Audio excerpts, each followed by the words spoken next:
Hi, I'm Carolyn Goad-Pankella, and I am really excited to be a part of this message that we are going to be bringing to you today. It's about education, awareness, what we can do, and how we are going to make a difference. And my slogan is, it's not okay. And we are going to be a voice to the voiceless. So come take this journey with us.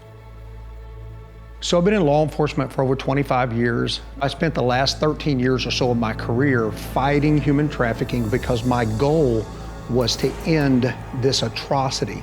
90 to 95% of kids coming into sex trafficking are being lured in. They're being lured in by recruiting and grooming.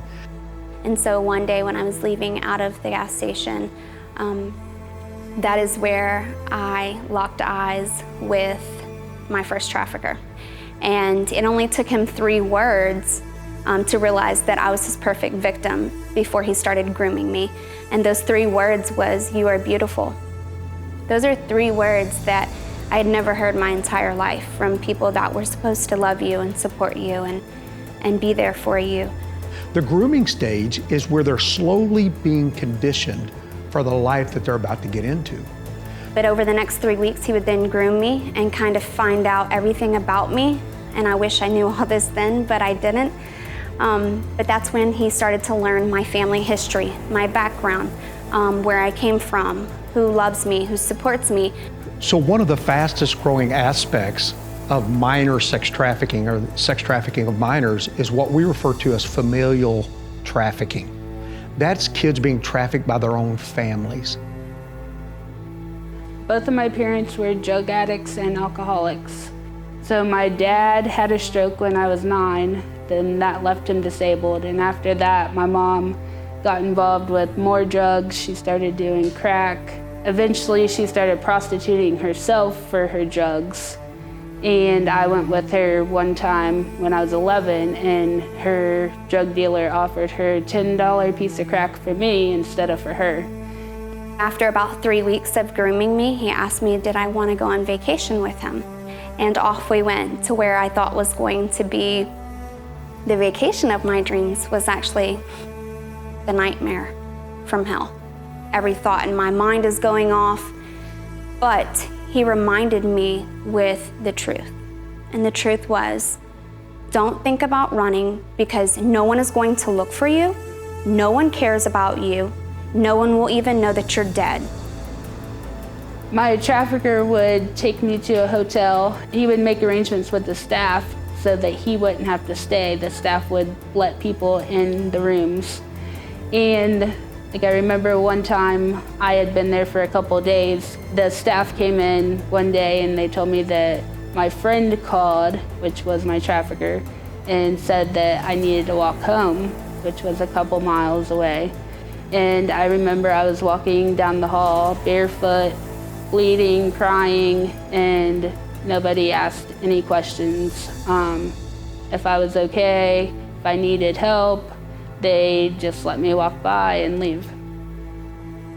We're talking about little human beings that dream of being firemen and police officers and astronauts who find themselves in the back room of a brothel. And so you're probably all wondering, okay, well, how did you get here? How did you get here? The time when I finally got that courage again, right, to walk into that church completely broken. I remember sitting there like this, and they were in a DNA series, and they were talking about God's DNA, love, acceptance, mercy, grace, being adopted into a family, right? All these things that we know about God's love, but however, I never knew them. I just remember sitting there weeping with my face in my hands, like I've been looking for this my whole life. The ILO says that right now, while we're sitting here, there are 40.3 million victims of human trafficking in the world today. The only way to combat it is for every individual to become angry enough to realize that to stop this, I must be engaged. We've got to be a part. We're asking you to join this fight with us.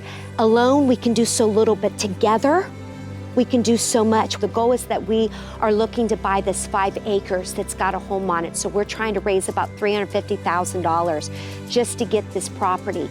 They need a place where they can come and just find that healing. A place where they can recover their voice. They can recover their dream. They can recover their hope. And they can recover what it truly means to be created in the image of God. So we need safe homes. And I get chills just even saying it to you because I see the difference that it makes to pull these girls out of the situations they're in. And guys, it's not rocket science what we're gonna do. We're gonna just love them. We're gonna tell them they're worthy when they feel unworthy. We're gonna hold them when they cry. We're gonna listen to them share their traumas, but then we're gonna celebrate with them as they get their victories. People say it's a $150 billion business, Carolyn. How are we ever gonna stop it? Listen, one person at a time. They're born one at a time, they die one at a time, so we reach them one at a time. You be the voice for the voiceless. You be the hope for the hopeless. And you be the love for those who have not experienced love in a long time. We can't give up. We can't stop. But we need your help today to make a difference in one girl's life.